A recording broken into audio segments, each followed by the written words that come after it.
Bibo!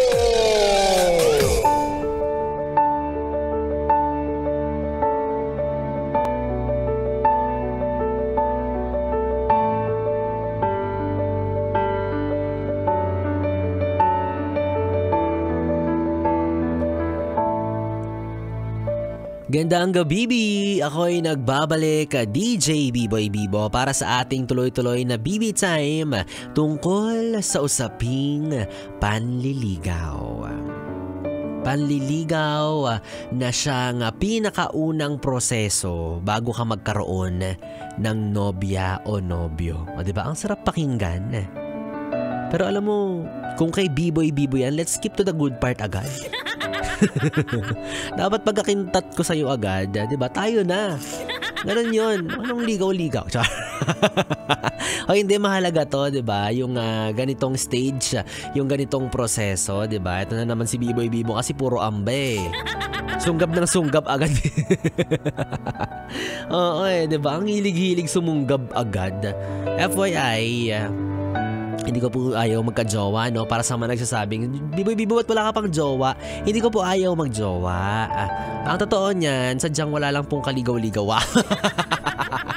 Hindi. Siyempre, dapat pagja-jowa tayo, yung talagang masasabi natin sa sarili natin na totally prepared and ready na tayo sumabak or pumasok sa isang relasyon. Diba? Mahalaga yun. Mahalagang i-assess mo muna yung sarili mo kung talaga bang kaya mo na. Diba? Ready ka ba sa gastusan? Kapag magde-date, diba? Ikaw maglalabas ng pera o hindi naman kaya. Kapag magde-date, papayagan ka ba ng mama mo? Diba? Para po sa mga ka-generation ni B-Boy Bibo o hindi naman kaya sa mga mas nakababata pa na henerasyon, no? Na hindi na po alam kung ano nga ba ang konsepto ng salitang panliligaw. Ang panliligaw po, ito po yung pinamimigay pag feeding program. Charot. Hindi, ang panliligaw po, nag-joke si Biboy, nakakainis.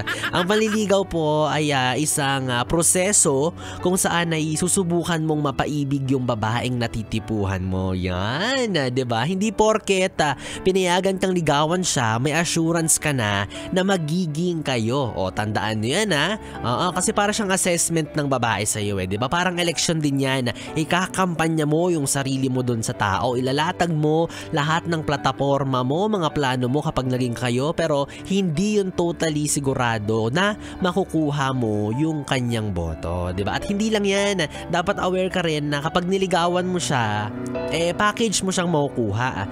Dapat pati loob ng mga taong malalapit sa kanya, makukuha mo rin. O, manliligaw ka pa ba? Ang daming requirement, di ba? At ewan ko, eto napansin lang ni B-Boy Bibo, noon kasi feeling ko sa nakikita ko sa observation ko at kwento ng mga nakatatanda at mga lolo't lola, na noon daw, ang isang babae pwedeng tumanggap ng maraming manliligaw.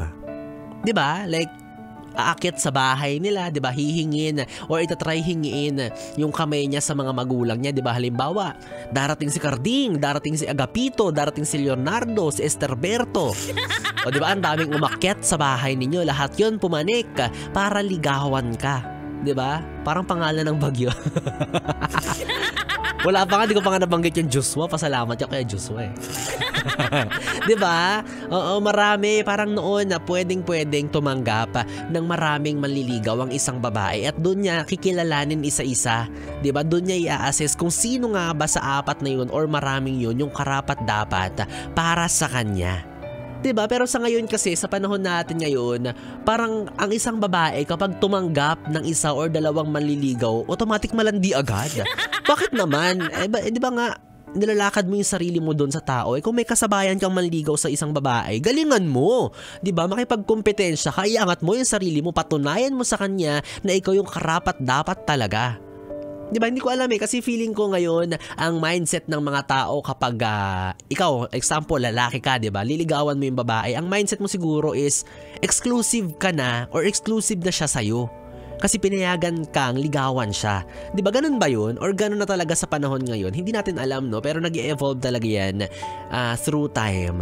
Diba? So, masasabi natin na hindi porket isa pa to, no? Yung hindi porket nanliligaw ka or pinayagan ka manligaw is automatic, meron ka ng assurance na sasagutin ka niya. At the end of the day, kapag tinanong mo siya kung, uy ano, tayo na ba? At the end of the day, makakarinig ka pa rin ng posibleng sagot na oo o hindi. Yun yung masakit nun, diba? Pero ngayon naman, in fairness, yun nga no, isa-isa na lang kung magpaligaw ang mga babae, ganyan. And eventually, sure din naman na sasagutin, karamihan, diba? At kung ikaw nabasted ka, kasalanan mo yan. Hindi mo ginalingan, di ba? Sa trabaho nga, may 6-month na probationary. Papakita mo lahat-lahat ng galing mo, ng husay mo, ng pagkabibo mo. Ay ganun din sa panliligaw, di ba? Kapag hindi ka sinagot ng salitang oo, hindi ka sinagot ng naaayon sa ine-expect mo, tanggapin mo na lang, di ba? Marami pa namang ibang babae dyan. Ganun kadali, biboy-bibo, ganun kadali. Tsaka kayo yung mga lalaki natin dyan, yung mga kumpare, yung mga pargar natin na dyan, no? Huwag kayo yung tipo na porket napa-oo mo na yung isang babae, ititigil ka na rin sa pagpapakita ng maganda sa kanya. No? Kasi kung ganun, hindi ka consistent. Yung pinakita mo nung umpisa, hindi talaga yun yung personality mo, isa kang balat kayo. Diba? Porket napa-oo mo na. Noon, nung nililigawan mo, hatid sundo mo. Pero nung napa-oo mo na, sasabihin mo, ito pamasahe, uwi ka mag-isa. Kaya mo na yan, malaki ka na. Diba? Wag gano'n. Wag best foot forward. Dapat kung ano yung pinapakita mo sa kanya nung umpisa, yun talaga yung mga kaya mong gawin until the end of your breath. Gano'n. Hanggang sa malagutan ka ng hininga, yun talaga yung kaya mong ibigay sa kanya. 'Di ba? Ganun yun kapag nagko-commit ka, isipin mo first stage pa nga lang 'to ng relasyon ninyong dalawa, 'di ba? Ligawan at pagiging magnobya. What more kapag kinasal pa kayo, 'di ba? Mas marami pang promises and vows or commitments yung papasukin mo. So make sure na kapag ganyang papasok ka sa isang relasyon, kung ano yung ipapakita mo sa kanya nung umpisa, yun din dapat hanggang sa huli na. 'Di ba? Habang buhay na ligawan yan dapat. Ano yan, parang job interview na sa una buhat na buhat mo yung sarili mo, tapos ngayon pabuhat ka na sa kumpanya. Ganun. Kaya ikaw ate, no, ang maibibilin ko lang sa'yo, ang maipapayo ko lang sa'yo kung kasalukuyan kang nililigawan yan, no? Kilalanin mo siya ng mabuti bago mo ibigay ang 2 donut mo na matamis. Diba? Wala namang masama Ano ba? May limitations ba? Or may timeline ba? May duration ba? Kaya Joshua nagre-react daw sa 2 donut na matamis. Pag yan natikman mo, ang sarap niyan, promise. Going back, yun ba? May limitation ba? Or may time duration ba tayo na hinahabol? Na dapat ba ang panliligaw magtatagal lang ng 2 buwan, 6 na buwan, 1 taon, 2 taon? Ganun ba yun? Or karamihan kasi ng lalaki ngayon nangikli na rin ng pasensya, no? Hindi mo lang sagutin sa loob ng 6 na buwan, parang galit na siya, hayok na. Kaya dapat talagang mahalaga itong stage to kasi assessment talaga to. Ikaw ate, kung feeling mo jowang-jowa ka na tapos hindi ka na makapaghintay, naligawan ka niya, sinasabi ko sa iyo, magsusisi ka sa huli. Sasabihin mo, sana pala dinaanan ko ng maayos yung stage 1. Sana pala hindi ko muna siya minadali para hindi ako iniwan. Diba? Nasa iyo rin yung pagsisisi kapag hindi mo inassess yan. Or meron din naman kasi, no, na mga taong kahit ang galing-galing, di ba, magpakita ng husay, ng tiyaga sa una. Pero sa huli wala pa rin talaga no? Well, hindi natin kontrolado yung mga ganyang bagay. Kaya naman may tinatawag tayong salitang break up. Ang bitter ni B-Boy, from ligawan to break up, nakakainis. Yan yung billing ko sa'yo ha. Again, bago ibigay ang 2 donut na matamis, kailangan mo muna siyang i-assess ng mabuti. Okay? 2 donut para po sa mga hindi nakakaintindi at nagugulumihanan. 2 donut kasi di ba parehas na, bilog, O. So, pag binasa mo, O. Ganyan.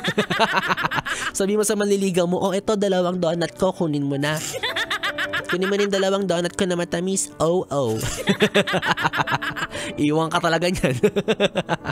At ikaw naman ate, huwag kang padalos-dalos ha. Namaya ikaw yung sinusuyo ngayon. Tapos kapag hulog ka na, tapos nagsawa siya, ikaw na yung maghahabol. O di ba ang pangit nung ganun? Yung nananahimik ka lang sa sulok tapos liligawan ka, tapos bibigay mo agad yung oo mo, ibisuko mo agad yung bataan.